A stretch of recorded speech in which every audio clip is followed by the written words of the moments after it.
com alegria que nós estamos aqui mais uma vez para aprender do Senhor. Os amados estão ali reunidos em Campo Grande, aprendendo do Senhor, e nós aqui. Então, eu creio que independente do lugar de onde nós estivermos, a palavra de Deus afirma que o Senhor é conosco. E nós vamos ver aqui, vamos ler depois. Gosto de ler, não gosto de falar muito não, porque depois as pessoas falam, não, o Valdir falou, não, vai a gente lendo na Bíblia a palavra de Deus quem diz. E nós vamos ler bastante textos aqui, se o Pai nos permitir, e creio que o Espírito Santo de Deus vai revelar essas palavras no coração dos amados e no coração dos ouvintes, para a glória do Pai. Deuteronômio 32:9 diz assim a palavra do Senhor: porque a porção do Senhor é o seu povo, Jacó é a parte da sua herança. Vamos ter uma palavra de oração. Paizinho amado, em nome de nosso Senhor Jesus Cristo, nós te agradecemos por esse momento, pelo Senhor ter nos sustentado até aqui, Pai. Te agradecemos pela noite de sono, de descanso que o Senhor nos concedeu. Te agradecemos, Pai, pelo poder, Pai, acordar, para abrir nossos olhos e despertar, para vivermos um novo dia na Tua presença. O Senhor nos ensina, Pai, a viver, para desfrutar de cada momento desse dia, Pai. Na Tua presença, com a Tua proteção pairando sobre cada um de nós, Pai. Agora fale conosco, ó Pai, através do Teu Santo Espírito, nos dando, Pai, a verdadeira revelação da Tua palavra. Pai, assim como o Senhor é, Pai, com os seus, onde quer que eles estejam, Pai. Nós queremos que o Senhor é aqui conosco também, Pai. E que tudo, Pai, seja para a honra, glória e louvor do Teu santo nome. Em nome de Jesus que eu oro e agradeço. Amém. Estamos amados aqui, a palavra de Deus diz que a porção do Senhor é quem? O seu povo. Vamos ficar só com essa parte A para nós aí. E esse é o título do nosso estudo. Que a porção do Senhor é o seu povo. Na King James atualizada fala assim, é outra versão, ela fala assim, o povo preferido do Senhor é Israel. A mesma coisa, a porção do Senhor é o seu povo. E o que dizer então, se a gente ler só esse versículo aí, separado, não dá assim a entender que a gente é importante para Deus? Nós somos o povo preferido do Senhor, né? Porque nós somos o Israel do Senhor. Nós quem? Todos aqueles que creem na sua morte e na sua ressurreição em Cristo Jesus. É o povo preferido pelo Senhor. E às vezes algumas pessoas pegam só essa parte aqui, só esse versículo separadamente, sem o contexto, nada, e vem o quê? Com aquele tipo de palavra assim para nós, você é importante para Deus, né? Você é especial.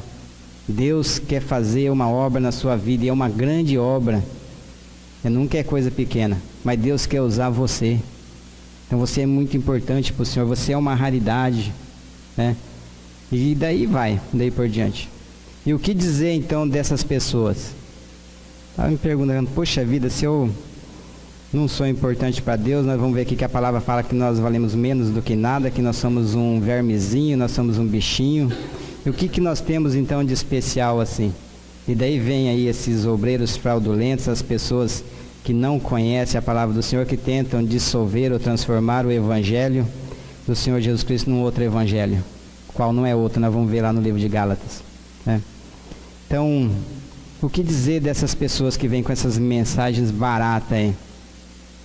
Eu não vou dizer nada, mas nós vamos ler o que a Bíblia fala. Primeiro vamos lá em 1 Timóteo 6, do 3 até o 5. Bom, 1 Timóteo 6, do 3 a 5, diz assim a palavra do Senhor. Se alguém ensina alguma outra doutrina, e se não conforma com as sãs palavras de nosso Senhor Jesus Cristo, e com a doutrina que é segundo a piedade, é soberbo e nada sabe, mas delira acerca de questões e contendas de palavras, das quais nascem invejas, porfias, blasfêmias, ruins suspeitas, contendas de homens corruptos de entendimento e privados da verdade, cuidando que a piedade seja causa de ganho, aparta-te dos tais. Então essas aí são essas pessoas que vêm com essa mensagem barata aí, né, que vem tentando dissolver ou transformar o evangelho do Senhor no outro evangelho. Eles não conhecem a verdade. E tem outro texto que fala até que aqueles que conhecem são obreiros fraudulentos, que não seguem, que eles tentam transformar a palavra do Senhor numa outra palavra. Agora vamos ver o que diz ali em Gálatas 1, 6 e o 7. A gente entrar aqui no estudo aqui. Gálatas 1, o 6 e o 7. Diz assim a palavra do Senhor, ó. Maravilho-me de que tão depressa passasseis daquele que vos chamou a graça de Cristo para outro evangelho. Olha só agora o 7, ó. O qual não é outro, mas há alguns que vos inquietam e querem transtornar o evangelho de Cristo. Então o evangelho só tem um. Nós já sabemos muito bem, conhecemos, graças ao Senhor, né?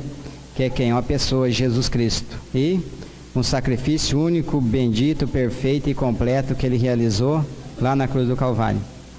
Então não tem outro evangelho.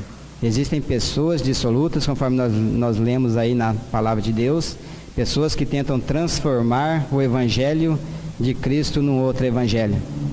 E são esses tipos de pessoas aí que vêm até nós com essas mensagens aí baratas, né? Ah, não, aceita o Senhor Jesus que tua vida vai mudar. De novo, né? Você é importante para Deus, você é especial, você não sabe o valor que você tem para Deus. Agora vamos ver o que a palavra de Deus diz, o quantos que eu valo para Deus e o quanto cada um dos amados valem para Deus. Qual será o nosso valor? Será que nós valemos realmente assim tudo isso que eles falam? Que nós somos especiais para Deus, que nós somos importantes para Deus, que nós somos aí uma raridade, né? Para começar, leia aí, ó, Isaías, vão acompanhando aí, alguns textos eu vou fazer questão de acompanhar, outros que são vários textos aqui. Vão notando, depois confere em casa, né? Isaías 41, 24, mesmo a palavra de Deus fala do nosso valor. O quantos que nós valemos para com o Pai. E quantos que está escrito aí na sua Bíblia. Aí não fala que nós somos menos do que nada? Então esse é o nosso valor, né? Quando alguém vem aí, ah, você é importante para Deus, não sei, Deus quer fazer uma grande obra através de você, mas a Bíblia fala que eu valo menos do que nada. Aí cabe a nós, né? Já vimos lá que essas pessoas são aquelas pessoas que não conhecem a verdade. Ele vem com essas palavras aí. Se nós conhecemos a verdade, não vamos poder falar para eles, né? Mas a Bíblia diz aqui, ó, em Isaías 41, 24, que eu valo menos do que nada. E a nossa obra é menos do que nada. Em quem nós vamos acreditar? Na palavra de Deus ou na palavra dessa pessoa que está falando para nós aí? Então cabe a nós, né? Você tem valor, né? Nós valemos menos do que nada e a nossa obra também é menos do que nada. Aí mesmo em Isaías 41, 14, fala o quê? Não temas, ó bichinho de Jacó. Valemos menos do que nada, agora nós somos um bichinho. E outra aqui que fala, Jó 25, 6. Está acompanhando aí. Olha o outro valor que a palavra fala que nós temos aí. O que nós somos? O homem não passa de um verme. Então nós não passamos de um verme. E se nós somos um verme, o seu filho, o filho do verme é o quê? Um vermezinho, né? É o que a palavra fala aí, ó. O homem não passa de um verme e seu filho um vermezinho. Essa mesma passagem vai estar lá em Salmos 22, 6. Vai falar assim, ó, mas eu sou verme e não homem. Vai falar que eu sou desprezado do povo. Poxa vida, mas agora eu valendo menos do que nada, eu sendo um verme, meu filho sendo um vermezinho, eu sendo um bichinho, a palavra de Deus diz que nós somos a porção do Senhor. Que nós lemos, está escrito, eu creio, né? Então que nós somos o povo, a nação preferida do Senhor. Por que será então? Deus vai ter prazer aí numa coisa que não vale nada, menos do que nada, que é um bichinho, que é um verme. Mas se eu não tenho nenhum valor, então, Deus está me perguntando, então por que será que o Senhor falou que Ele se delicia em nós? Será que é por amor? De certo é por amor, né? Deus é amor. Mas será que é por amor então? Acompanhe na sua Bíblia Ezequiel 36, 32. A palavra de Deus vai dizer assim, ó, que não é por amor de vós. Embora Deus é amor, sabemos disso, mas não é por amor a mim, não é por amor a você que Ele nos considera a nação dele, a porção dele, né? Então não é por amor de vós que eu faço isso, ó, diz o Senhor Deus. Notório vos seja, envergonhai-vos e confundi-vos pelos vossos caminhos, ó casa de Israel. Então, valemos menos do que nada, somos um bichinho, somos um verme, não é por amor a mim, não é por amor a você. Então por que será? Será que é respeito que o Senhor tem para conosco? O que diz aí mesmo Ezequiel 36, 22 agora? Nós lemos o 32, agora é o 22. Não é por vosso respeito, ó, que eu faço isto, ó casa de Israel. Então não é por amor, não é por respeito a mim e a você. Então por que será que o Senhor nos escolheu, nos elegeu, o Senhor nos fez essa porção bendita, essa porção especial dele? Olha a continuação agora aí do 36, 22, ó. Mas pelo meu santo nome que profanaste entre as nações, para onde vós fostes. Agora achamos então, né? Por que será que nós somos a nação bendita? É a porção do Senhor, o tesouro peculiar, particular do Senhor. Por causa do nome dele, que foi envergonhado. Se nós comecei a meditar aqui, vamos voltar lá para Deuteronômio. Deuteronômio 32, lá onde nós começamos. Vocês vão ver que a palavra de Deus fala. E a gente começar a pegar desde o comecinho, meditar na palavra, tudo aquilo que nós já sabemos. Nós vimos que o Senhor não fez outra coisa. E não faz outra coisa também aqui, a não ser buscar o ser humano. Buscar ter comunhão para conosco, né? O Pai, quando nos fez, Ele nos fez perfeito. A gente começar a ver lá no comecinho de Gênesis, não vamos, nós já sabemos disso, mas depois vocês podem conferir em casa. O Pai fez o ser humano perfeito, igualzinho a Ele, né? Conforme a imagem e semelhança dele. Mas daí o ser humano achou que não estava bom. De ser igual a Deus, ele já era igual a Deus, né? Mas daí ele foi, deu ouvido à voz da serpente, comeu da árvore do conhecimento do bem e do mal, da qual não era para ele comer, e ali ele perdeu essa semelhança que ele tinha para com o Criador. E dali para cá, a palavra fala assim que a população foi aumentando cada vez mais, e quanto mais foi aumentando também a população na terra, mais foi aumentando também o quê? Os pecados, né? As prevaricações contra o Senhor. Tanto é que chegou um ponto que ele falou assim: eu vou dar cabo a todo ser vivente que existe sobre a terra, com o dilúvio. Só se salvou 8 pessoas, né? Noé, sua esposa, seus 3 filhos, suas 3 noras, e um casal de cada ser vivo, que o Senhor enviou para dentro da arca, para que depois eles povoassem a terra novamente. Tamanha era a maldade do povo contra o Senhor, mas por amor ao nome dele. E depois continuou a mesma coisa. Os filhos de Noé ali começaram a prosperar, né? Multiplicar. A população foi aumentando de novo e chega nos nossos dias atuais. E a gente olha, começa a ler assim lá no passado: poxa vida, mas que povinho rebelde, né? O Senhor sustentando eles ali, e eles provocando o Senhor a ira, servindo a deuses estranhos. Nossa, que gente, né? Mas e nós hoje em dia? Vamos trazer para nós hoje. Será que é diferente, não? O Senhor nos sustenta e nós só sabemos murmurar, reclamar contra Ele. Então não tem diferença nenhuma. Tanto é que tem alguns amados aí mais experientes na fé que chegaram a dizer que essa é a pior geração. A geração mais incrédula que está tendo desde o começo é essa nossa hoje. Se a gente começar assim a meditar na palavra, a gente vê que é mesmo. Que nós não temos feito outra coisa, né? A não ser provocar o Senhor a ira, a não ser entristecer o Espírito Santo de Deus que está em nós, que habita em nós. Que uma vez que nós cremos nossa morte, na nossa ressurreição em Cristo, a Trindade habita em nós. O Pai habita em nós, o Filho habita em nós e o Espírito habita em nós. E nós, com a nossa maneira de vida, muitas vezes, nós temos mais entristecido o Espírito Santo de Deus do que alegrado a Ele. Quando a gente dá algum motivo para o Senhor, para Ele se alegrar, para Ele se deliciar em nós ou não? Nós vemos que estamos longe disso, né? Deixamos muito a desejar nisso. Mas então é por causa do nome dele que foi profanado dentre as nações.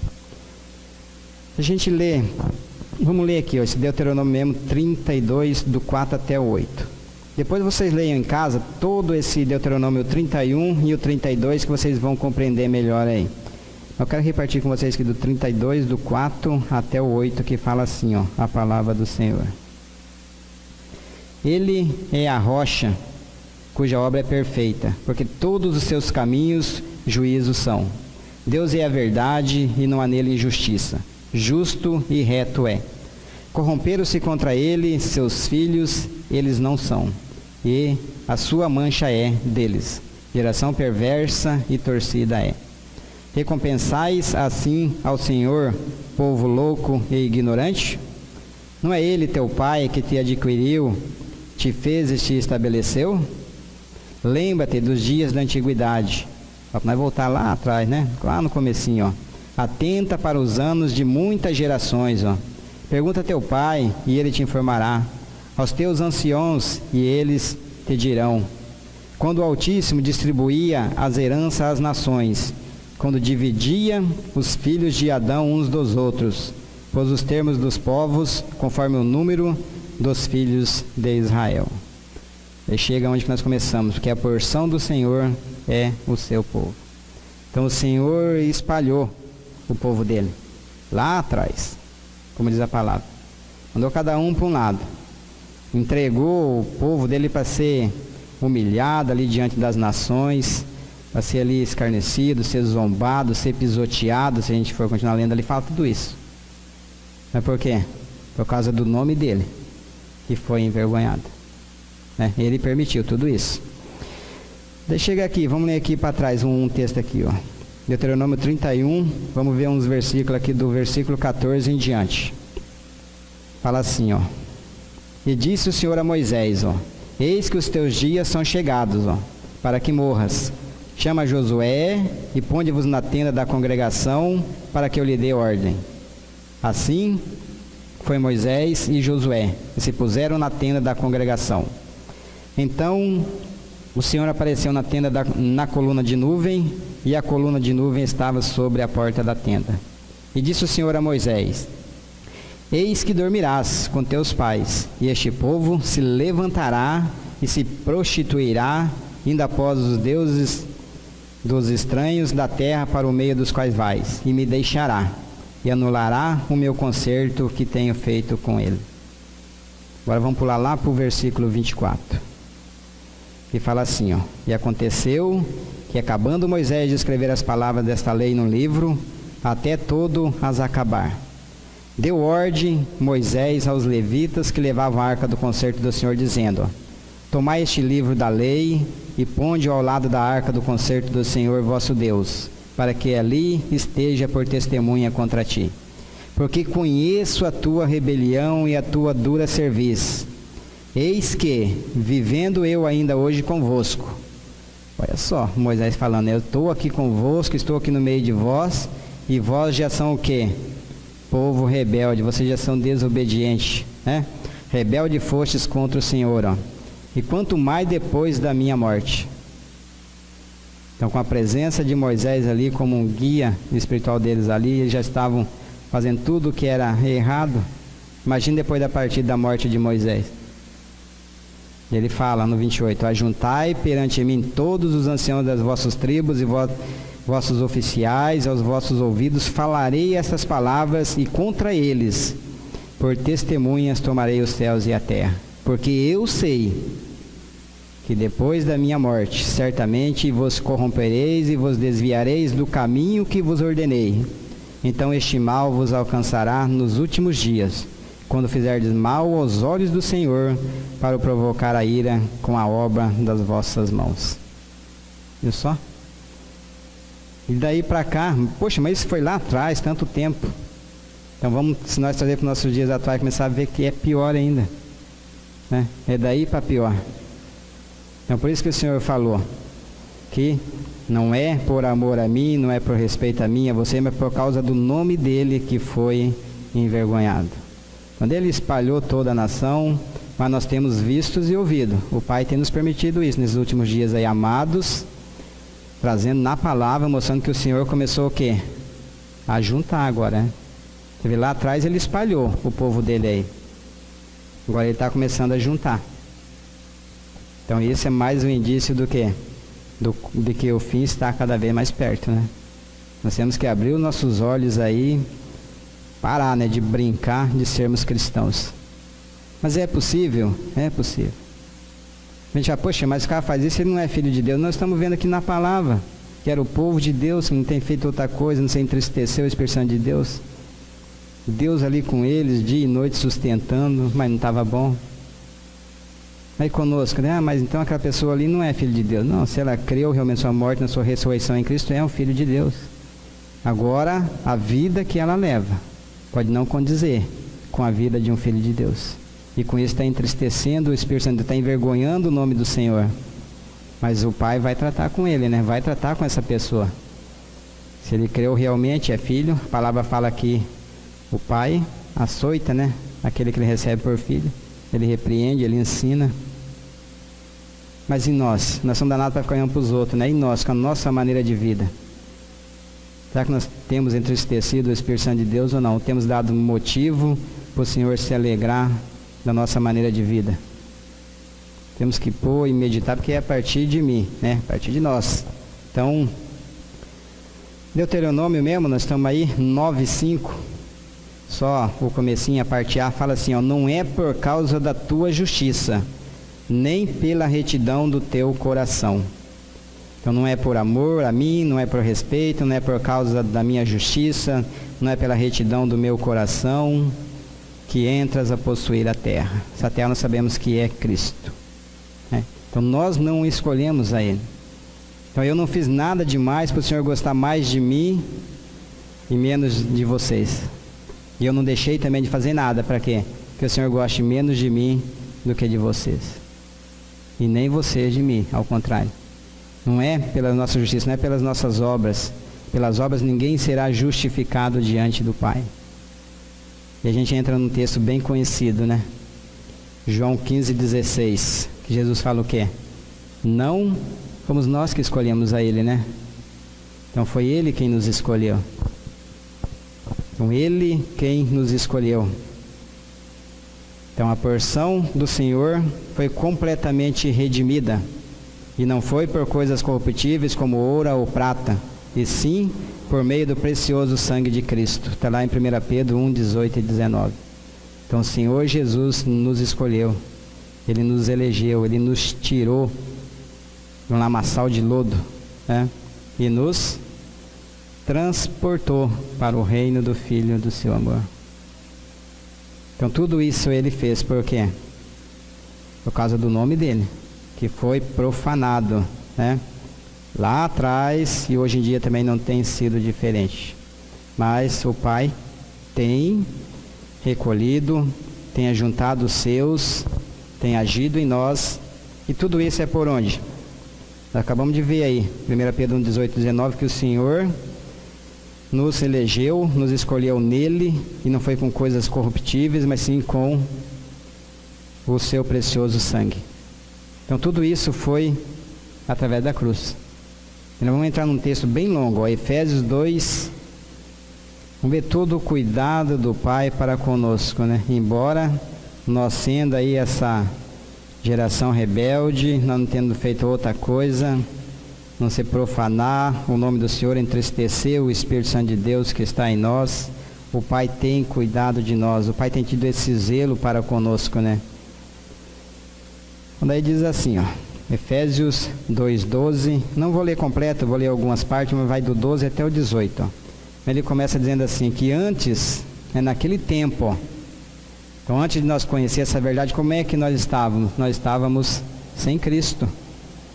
Nós estávamos separados aí da comunidade de Israel, nós éramos estranhos aos concertos da promessa, e nós não tínhamos esperança, e nós estávamos sem Deus. E assim é a situação de toda e qualquer pessoa que está nesse mundo, mas que está sem o nosso Pai. Engraçado que todos eles acham que estão em Deus, né? Ah, não, Deus está nos sustentando, Deus está nos guardando, acho que é filho de Deus. Mas a palavra está dizendo aí, ó. Se não estiver em Cristo, essa pessoa está separada de Deus. Essa pessoa está em trevas, né? Não tem comunhão nenhuma para com o Senhor. Embora eles pensam que tenham, mas a palavra diz que não tem. Mas agora, o 13, fala em Cristo Jesus, ó. Vós, né, nós que antes estávamos longe, estávamos separados de Deus, sem ter comunhão para com Ele, já pelo sangue de Cristo, chegaste perto. Porque Ele é a nossa paz, ó. E no 15 ele fala, na sua carne, lá na cruz, Ele desfez a inimizade. Ele criou em si mesmo dos dois um novo homem fazendo a paz. No 16 fala, pela cruz, Ele reconciliou ambos com Deus. Então não tem outra forma, não tem outra maneira de uma pessoa ser reconciliada com o Pai a não ser pela cruz. Então toda vez que vem alguém falar, aceita Jesus, e pode se afastar desse, nós vimos na palavra de Deus, né? Toda vez que vem uma pessoa aí querendo dissolver, transformar esse evangelho da graça no outro evangelho, não é nem para nós ouvir, né? É para nós nos apartar deles. A palavra diz, não é o irmão que está falando. Então, o único meio, só tem um, senão o Pai não teria permitido que o Filho tivesse morrido numa cruz, né? Fala aqui, ó, pela cruz Ele nos reconciliou com Deus. E vindo Ele evangelizou a paz aos que estavam longe e aos que estavam perto. Porque por Ele, ó, fala no 18, por Ele, por Cristo, nós temos acesso ao Pai. Ele fala em João 14, que Ele é o caminho, Ele é a verdade, Ele é a vida. E ninguém vai ao Pai a não ser por Ele. Não há outro nome dado nos céus ou na terra pelo qual nós podemos ser salvos. Se tratando de salvação, o nome de Jesus é exclusivo. Não tem outro meio, e é pela cruz. Não é por aceitar Jesus, por ser batizado, por ter feito isso, ter feito aquilo, não. Né? Tem que morrer. Tem muitos textos que não vão ver aqui depois, Romanos fala, né? Tem que passar para ter e desfrutar de uma nova vida, tem que perder a nossa velha vida, a nossa velha natureza com Ele. Jesus só ressuscitou por quê? Porque Ele morreu. E nós só vamos desfrutar de uma nova vida em Cristo também, quando nós perdermos a nossa velha vida, a nossa velha natureza perversa. E não adianta a gente querer mentir para o Senhor, né? A gente mente para nossa esposa, para o nosso irmão, para o pastor. Agora para o Pai a gente não mente. Por quê? A palavra fala lá em 2 Timóteo 2,19 que o Senhor conhece os que são seus, né? Os que lhe pertencem. Então Ele conhece. Ele sabe aquele que é lá no fundo, no íntimo do meu coração. Não adianta eu mentir para Ele, não vou conseguir. Nós estamos levando aí uma vida indiferente daquilo que o Pai tem nos mostrado. Nós temos que dobrar nosso joelho lá e pedir para o Pai que Ele tenha misericórdia de nós. Não resta outra coisa a fazer, né?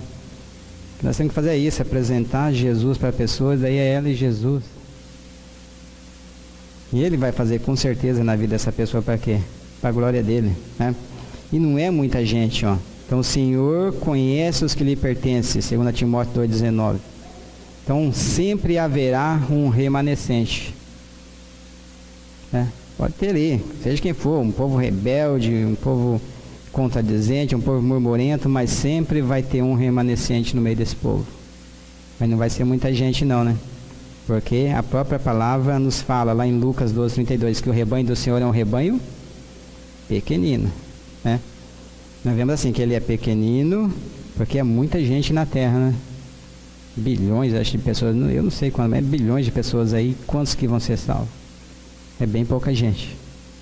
Por isso que ele fala que é pequenino em relação a tantas pessoas que tem hoje em dia no mundo. Se lá no mundo antigo salvou só 8 pessoas, e daí se a gente for começar a andar, a palavra fala assim que, não me lembro aqui, mas fala das 3 pessoas, Jó, se não me engano, que se ele estivesse aqui, né? diante da terra. Noé, por exemplo, não ia conseguir salvar a família dele que nem ele salvou lá no passado. Ia salvar só ele próprio. Então depois a gente começa a ver, né? O rebanho de Deus também quer. Porque ele fala, pequenino rebanho. Hoje o pai não salva o filho não salva o pai, o marido não salva a mulher. Noé salvou a família dele. Porque ele era um homem reto, um homem justo diante de Deus. Mas a palavra fala que a salvação é individual. Não tem como pegar carona, né? Então, Êxodo 19:5. Êxodo 19:5, a palavra do Senhor vai dizer assim, ó. Agora, é agora. Estamos lendo aqui hoje, agora, é agora. Quem estiver vendo aí amanhã, depois de amanhã, não mesmo estiver lendo de novo, é agora, né? Olha aí, ó. Agora, se ouvirdes a minha voz e obedecerdes a minha aliança, o meu concerto, sereis o quê? Como meu tesouro pessoal, dentre todas as nações, ainda que toda a terra seja minha propriedade. Nós temos que ouvir a voz do Senhor, nós temos que obedecer. Agora o Pai sabe que nós não temos condições também de obedecer a Ele, né? Ainda bem que Ele mandou aquele que obedeceu, o Filho dele, e colocou Ele, o obediente, a viver dentro de nós, pela nossa morte, nossa ressurreição em Cristo. E agora Ele vai nos capacitar a obedecer ao Senhor. Tudo isso por quê? Por causa do nome dele, né, que foi profanado entre as nações. Mas nós seremos como meu tesouro pessoal. Então agora nós somos, esse tesouro pessoal do Senhor. Nós somos um particular tesouro, diz lá em Malaquias 3:17, Salmo 135:4 também fala a mesma coisa, né? Que eles serão o meu particular tesouro. Provérbios também, 8:31, vai falar o quê? Provérbios 8:31 fala que o Senhor Jesus tem achado as suas delícias com quem? Com os filhos dos homens. Então Deus tem prazer, Deus se delicia. Com quem? Conosco. E embora nós sendo tudo isso aí que nós vimos, nós não sendo menos do que nada, sendo um vermezinho, um bichinho, mas o Pai tem prazer em nós, o Filho tem prazer em nós, o Espírito tem prazer em nós. Agora muda lá para Isaías 43:1, para nós ver o que fala lá. Isaías 43:1. Acompanha, nós vamos ler uns 3 textos em Isaías, vocês vão acompanhando aí. Isaías 43:1 diz assim a palavra do Senhor, Mas agora, de novo, né? Agora. Assim diz o Senhor que te criou, ó Jacó, e que te formou, ó Israel. Não temas, porque eu te remi. Chamei-te pelo teu nome, tu és meu. Então nós somos dele. Aonde? Em Cristo Jesus. Depois vocês conferem, lá em 1 Coríntios fala a mesma coisa, que nós somos dele em Cristo. Então se nós somos dele em Cristo, fora de Cristo, nós não somos dele. A palavra é bem clara, né? Ou somos de Deus, ou não somos. E para ser deles, precisamos estar em Cristo, é em Cristo. Todas as bênçãos, tudo aquilo que o Pai tem preparado para nós, está no Filho, está em Cristo. Isaías 41:10 fala que é para nós fazermos o quê? Não temas, porque eu sou contigo. Então se eu sou um filho de Deus, se o Senhor é comigo, eu vou temer o quê? Às vezes a gente vê aí um homem, uma mulher de Deus, que é um filho de Deus, que ele criou na sua morte, na sua ressurreição em Cristo, mas basta qualquer movimento estranho aí, já fica temendo, né? Tem alguma coisa errada com essa pessoa, né? Embora sendo um filho, uma filha de Deus. Ele não pode dizer que não é. E daí? Ou ela não está vivendo de acordo com a palavra, ou ela não conhece completamente esse Deus em quem ela está crendo, né? Uma dessas coisas aí. É aqui, ó. Eu sou contigo, não te assombres, porque eu sou teu Deus. Ele é o nosso Deus, ó. Ele nos fortalece. Eu te fortaleço e te ajudo. E te sustento. Com o quê? Com a destra da minha justiça. Então o Pai nos fortalece, o Pai nos ajuda, o Pai nos sustenta. O que nós vamos temer então? Precisamos crer conforme diz a palavra, né? Sermos realmente esses filhos de Deus aí mais autênticos. Porém eu começo a ver assim que a gente está meio fora de sintonia com o Senhor, né? Quando um filho de Deus está passando por essas situações aí, ó. Tá passando por problema, dificuldade, mas está temendo alguma coisa. Ela fala que não é para nós temer. Então, nós temos que conhecer mais esse nosso Deus aí e confiar nele, conforme diz a palavra. Tá? Isaías 41:13 também fala assim, ó, porque eu, o Senhor, o teu Deus, te tomo pela tua mão direita e te digo, ó, não temas que eu te ajudo. Então por que muitas vezes o Senhor não está nos ajudando então? Porque nós não estamos crendo nele conforme diz a palavra, né? Nós estamos temendo. E a palavra fala aí, ó, não temas que eu te ajudo. Ah, mas será que Deus é capaz de me ajudar? Será que Deus vai me livrar disso? Será que... Para com isso, né? O Senhor diz que Ele nos ajuda, que Ele nos sustenta.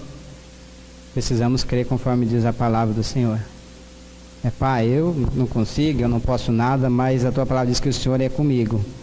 O Senhor me guarda, o Senhor me fortalece, o Senhor me sustenta, o Senhor me ajuda. Então que assim seja, para quê? Para a honra, glória e louvor do teu santo nome, né? E aí, se tratando dessa sequência que a gente entra lá em Romanos 8:31, que fala o quê? Se Deus é por nós, quem será contra nós? O Senhor é conosco, Ele está conosco, Ele nos ajuda, Ele nos fortalece, Ele nos toma pela tua mão direita. Então o que eu vou estar temendo? Ah, mas isso é lá no passado, então não lá em Romanos 8:31 fala, se Deus é por nós, quem será contra nós? Ele chega no 33, ele fala assim, ó, quem tentará acusação contra os escolhidos de Deus? Se Deus está nos sustentando, Deus é conosco, quem é que vai ficar contra nós? Um dia, o irmão fez uma colocação assim. Vocês conhecem o Mike Tyson, né? Todo mundo aqui acho que conhece o Mike Tyson. Assim, daí você vai lá, sabe que o Mike Tyson tem um filho. Daí fica sabendo que aquele ali, o pai dele é o Mike Tyson. Será que alguém vai tentar alguma coisa contra o filho do Mike Tyson? Não vai, né? Agora não, aquele ali é filho do Valdir. Esse cara anda pra ele, né? Mas quando conhece o pai da pessoa, ah não, aquele ali fulano é pai dele. Então, porque conhecer pelo respeito que tem para com o pai, não faz nada com o filho. E assim é conosco, né? A palavra fala, nós temos que crer. A palavra fala que o inimigo não pode tocar num filho de Deus. Então se nós cremos que realmente somos filhos dele, somos filhos daqui, que a gente está temendo o quê? Aí daí fala que ele lança os dardinhos dele, né? Mas esses dardos só vai nos atingir por nós não estarmos vivendo uma vida em sintonia com o Pai. Que a palavra nos ensina aí para nos revestir toda a armadura de Deus, né? Para poder suportar e resistir no dia mau. Porque vai ter o dia mau, o dia da angústia vai chegar na nossa vida. E daí? Nós para não estarmos ali em total sintonia com o Senhor, esses dardinhos vêm e nos acertam. É porque culpa nossa, não do Pai. Agora não podemos esquecer uma coisa, que é Deus quem nos justifica. Então não é as pessoas que ficam nos justificando, nós ficamos nos justificando diante das pessoas. Então é Deus quem nos justifica. Então nós somos justificados pelo sangue de Jesus. Romanos 5:9 fala. Romanos 6:7 fala, porque aquele que está morto está justificado do pecado. Então só está justificado do pecado aquele que está morto, aquele que morreu com o Senhor Jesus, que ressuscitou com Ele, né? E nós somos justificados pelo sangue dele, o sangue de Jesus. Então vamos ficar o quê? Se justificando para os outros e os outros nos justificando? Não, né? Eu já fui justificado, eu morri com Jesus e ressuscitei com Ele, amém. 1 Pedro 2:9, vamos chegar nesse ponto aí agora, né? e fala assim, que nós somos o quê? A geração eleita. Nós somos um sacerdócio real. Nós somos uma nação santa, né? A nação santa. Nós somos o povo adquirido pelo Senhor. Para quê? Para anunciar. Anunciar o quê? As virtudes, né? Os atos poderosos daquele que nos chamou, que nos tirou das trevas para a sua maravilhosa luz. Depois, se a gente quiser conferir um texto lá em Êxodo 19:6, fala a mesma coisa também, né? Sobre o sacerdócio real, sobre a nação santa. Então não é de hoje, desde lá de trás, vem tratando sobre isso. Como nós lemos ali, que é desde a antiguidade. Não tem como a gente pegar aqui só, não. Vamos ver desde o começo a história como é que é. E daí nós vamos ver que não é diferente. Mas ainda bem que o Pai tem usado de misericórdia para conosco, assim como Ele usou lá no passado também. Assim como aqueles povos foram rebeldes, foram desobedientes, foram teimosos, foram mentirosos, assim é conosco também hoje em dia. Mas o Pai não se esqueceu deles, né? Ele não vai se esquecer de nós também. Então essa é a vantagem de crermos nesse Deus vivo aí que pode todas as coisas. Nós temos que aprender. Nós que não temos correspondido àquilo que o Pai tem colocado em nós, aquilo que o Pai espera de nós. A palavra fala, né, que é para nós buscar a santificação, sem a qual ninguém verá o Senhor. Então nós temos buscado a santificação. Nós temos buscado a formação de Cristo em nós. Até que tanto, até que ponto nós temos almejado e ter comunhão para com o Pai. Então, se a gente for ver assim, e começar a meditar e ver diante do Pai, a gente vê que a gente está longe, né? De ser essa nação santa, hein? Esse povo escolhido, separado pelo Senhor para ser dele. Às vezes nós vivemos aí mais para nós mesmos, para as nossas famílias, para os nossos empregos, nossos negócios, do que para o Senhor. Ah, mas a época é outra, o negócio é diferente. Eu vejo assim, meditando, que lá no deserto era mais fácil o povo crer em Deus do que hoje. Alguns podem até concordar comigo, outros não, né? Mas por quê? Hoje, lá no deserto, o que eles tinham? Nada, né? Ah, não tinha farmácia, não tinha remédio. Tinha os problemas deles, as dores, as doenças. Tinha que recorrer a quem? A Deus, né? E nós hoje? Está cheio de farmácia, tudo quanto que é lugar, né? Tudo quanto que é esquina vai ter uma farmácia, né? Então tem um probleminha, tem uma dor, corre lá e já compra um remédio. Tem que tomar um remédio? Sim, mas primeiro você me recorrer ao Pai, né? Vejo que às vezes é até uma incredulidade nossa. Às vezes a gente orar ali tendo fé, eu creio que a pessoa pode ter, Deus pode curar de repente, mas não, a gente primeiro vai lá, compra o remédio, toma o remédio, para depois ir diante do Pai, né? Então é complicado. E o mundo quer nos levar a isso mesmo, a sermos independentes de Deus. Pode notar isso, tudo, não, você pode, você consegue. Muitos lugares aí que antes você só te vendia alguma coisa fiada assim, tinha que consultar o nome, né, no SPC, tudo, né? Tinha que ter fiador. Hoje em dia não, pode vir aqui, a gente nem consulta seu nome no SPC. Só trazer aqui seu nome aqui, não precisa nem de fiador, não precisa. Quer tornar você escravo ali daquela dívida ali. 12 meses, 24 meses e aí por diante. E as pessoas têm caído e vai ficando enredada aí por esse sistema diabólico, né? Nós somos a nação santa, né? O povo escolhido pelo Senhor para anunciar os atos poderosos, as virtudes dele, que ele tem feito. Ele não tem feito outra coisa, ele tem nos libertado. E tudo isso para quê? Para nós viver do mesmo jeito. Uma vez que eu creio que eu morri, que ressuscitei com ele, então para que eu vou continuar vivendo uma vida como eu vivia antes? De uma pessoa não regenerada, uma pessoa que não tem Deus. Então do que eu fui liberto? Se eu creio realmente que eu morri e ressuscitei com Jesus, conforme diz a Bíblia, e estou vivendo da mesma forma que eu vivia antes de eu ter conhecido a Ele, tem algo de errado comigo. Então eu tenho o quê? Colocar meu joelhinho no chão lá e clamar a Ele: Pai, faça na minha vida para que eu possa crer conforme está escrito. A Bíblia fala que é Ele mesmo que vai efetuar em nós, né? Tanto o querer como o realizar. Tem coisas que às vezes a gente quer, mas a gente não consegue, mas o Pai vai fazer. E nós não conseguimos mesmo. Nós vimos ali que se nós obedecêssemos a Ele, mas não consigo obedecer, Ele põe aquele que é obediente, que vai me ensinar, vai me ajudar a obedecer. Agora, o quanto que eu tenho querido obedecer, quanto que eu tenho me disposto a obedecer ao Senhor. Quanto que eu tenho me disposto a ter comunhão para com Ele, né?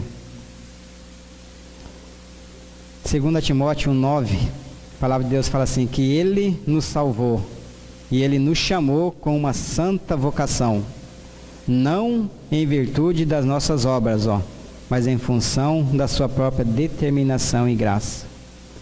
E essa graça nos foi dada em Cristo Jesus desde os tempos eternos, ou seja, antes da fundação do mundo. Deus, o Pai, já havia nos escolhido, nos elegido nele, em Cristo, para sermos santos.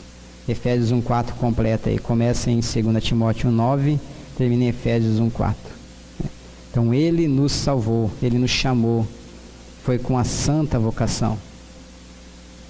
Não foi em benefício daquilo que eu fiz, como nós já vimos na palavra. E de novo eu torno a dizer, eu não fiz nada, para que o Pai goste mais de mim do que de vocês. E eu não deixei também de fazer nada para quê? Para que o Pai goste menos de mim e goste mais do irmão, goste mais da irmã. Nós somos danados para fazer isso, né? Ah, mas o que eu deixei de fazer para que o Pai goste menos de mim do que de fulano? Nada. Não é por aquilo que eu faço, pelo aquilo que eu deixei de fazer.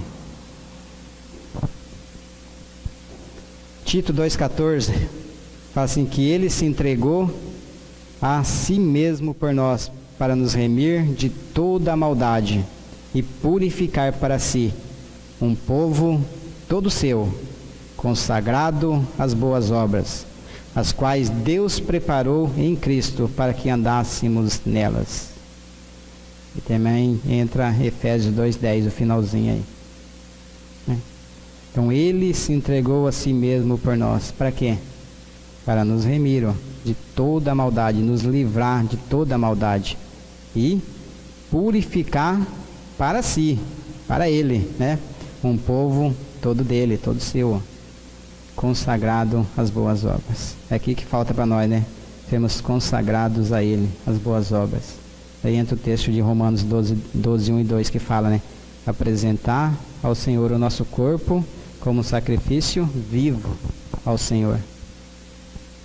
Ele fala sobre as nossas mentes, para nós não nos moldar, não nos conformar com esse mundo,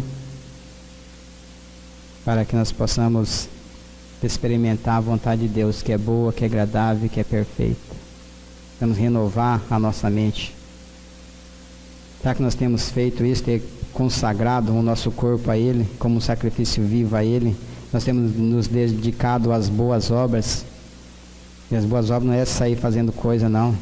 É as obras das quais Deus já preparou em Cristo para que nós andemos, nós viemos a realizar.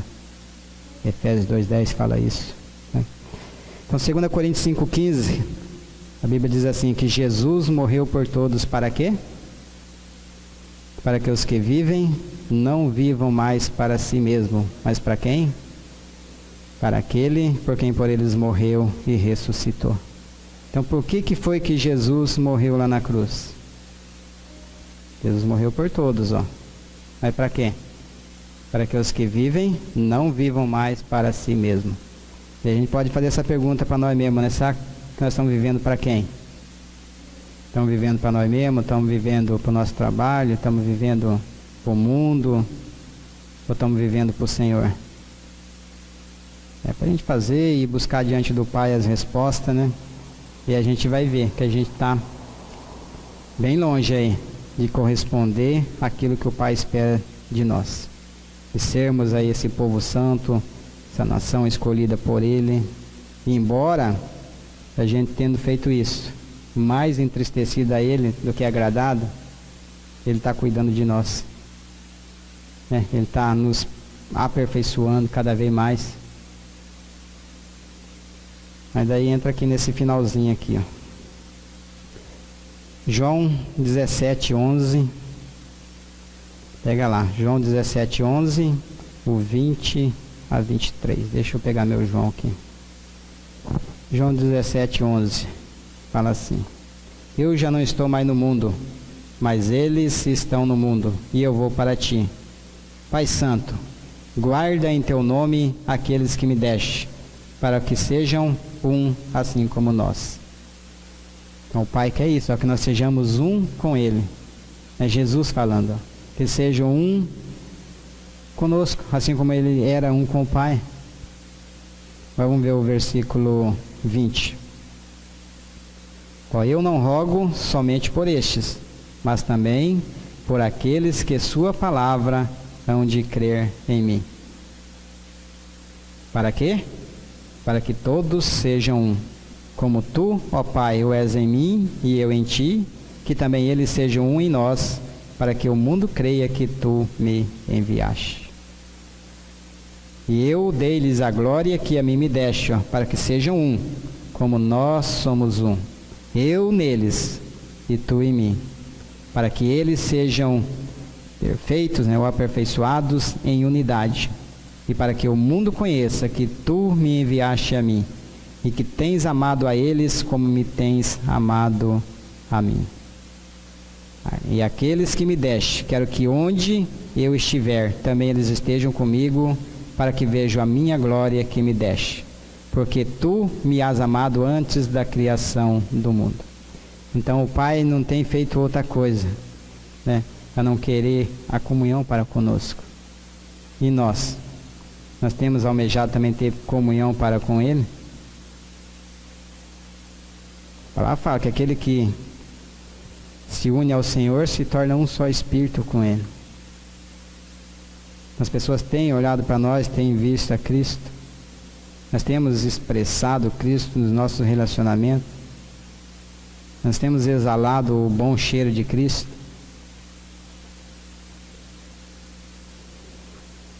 Às vezes falta o último versículo. Falta esse Lucas 9:23, É o caminho da cruz, Se alguém, para lá, quiser vir após mim, negue-se a si mesmo e tome cada dia a sua cruz e siga-me. Acho que vejo que falta muito isso aqui na vida de um filho de Deus, de uma filha de Deus. A pessoa creu na sua morte, na sua ressurreição em Cristo, é um filho de Deus, mas ela não tem buscado a santificação. E a santificação é só pelo caminho da cruz. Não tem outro meio. É nós negarmos a nós mesmos, nos renunciarmos a nós mesmos, negarmos aí as nossas paixões, as nossas vontades, e fazer a vontade do Espírito Santo de Deus. Mas eu não consigo. Não mesmo. Mas Cristo agora habita em mim, Cristo habita em você, uma vez que realmente nós cremos na nossa morte, na nossa ressurreição com Ele. E daí Ele vai nos capacitar. Ele diz que Ele nos ajuda, Ele nos fortalece. É Ele quem vai fazer. Nós temos que fazer o quê? É nos dobrar a Ele, nos render a Ele. Pai, faça na minha vida para quê? Para que eu possa crer conforme está escrito na Tua Palavra. Eu não posso nada, eu não consigo nada, eu não tenho força, eu não sei como, mas o Senhor sabe. Então quando a gente fizer isso, se render a Ele ali, eu creio. E daí o Pai vai começar uma nova etapa na nossa vida. Ele vai aperfeiçoar, porque começar Ele já começou quando? Quando nós cremos na nossa morte, na nossa ressurreição em Cristo, conforme diz a Bíblia. Ali Ele crê, Ele começa essa boa obra na nossa vida. E daí pelo caminho da cruz, Ele vai aperfeiçoando. Dia a dia, Ele vai formando o caráter de Cristo em nós. Pela cruz. Até quando vai ser isso? A palavra fala aí, até chegarmos à perfeição, Chegarmos à maturidade, chegarmos à estatura de varões e varoas perfeitas. Ou até que Ele volte. E quando nós estiver habitando aqui nesse mundo, se o Senhor não voltar, o Pai vai estar tratando conosco. Mas e se eu chegar aí à perfeição, à maturidade onde Cristo voltar? Aí eu creio que o Pai vai nos levar. Assim como levou alguns irmãos aí lá do passado. Porque a palavra fala que o Pai, Ele não deixa nada pela metade, Ele começa a boa obra em nós e Ele termina.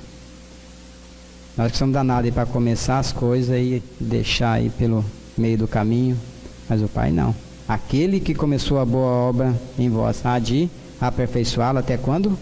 Até o dia de Cristo. Né? E tudo isso para quê? Para que o nome dele seja louvado, seja glorificado através da minha vida. E o Pai vai estar mostrando aí diante daquele povo, daquela nação a qual o nome dele foi envergonhado. Quem ele é. E não é para o Valdir ser uma pessoa especial, para o Claudio ser uma pessoa especial, ser uma pessoa melhor que os outros, não. Mas para que o nosso Deus seja reconhecido diante deles.